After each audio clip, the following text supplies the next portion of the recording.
From the development of drugs and vaccines to GMOs, our world today has become highly dependent upon biotechnology. But have you ever wondered how a newly synthesized gene can become so widespread? How does it get mass-produced?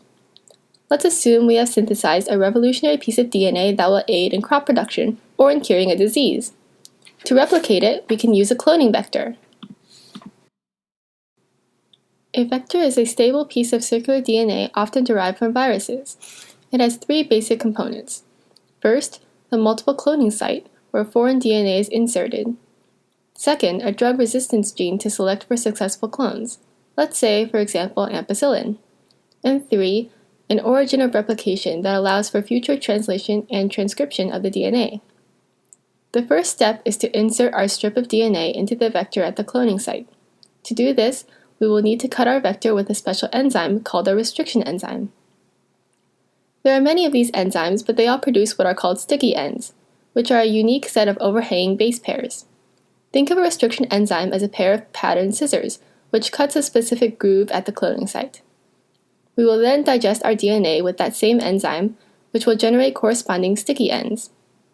To anneal the ends of our insert to the ends of the vector, we can use the DNA enzyme ligase, which acts like glue to seal them together. Our product is now called a recombinant plasmid, and as it turns out, cloning is a lot like art. The second step is to use a host cell to replicate that plasmid. A common choice is the bacteria E. coli. When we expose the bacteria to our recombinant plasmid, only some will accept it. This is where that ampicillin resistance gene on our vector comes in handy. By growing the bacteria on a petri dish containing the antibiotic ampicillin, only those who have taken up our plasmid will survive.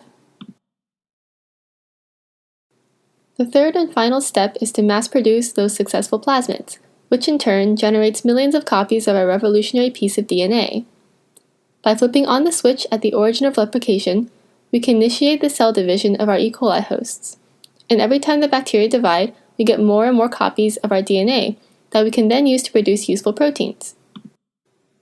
In my own research, I used molecular cloning to design a fluorescent protein variant, which is especially useful in the genetic modification of biofuel crops. However, that's just one of the many uses of vectors.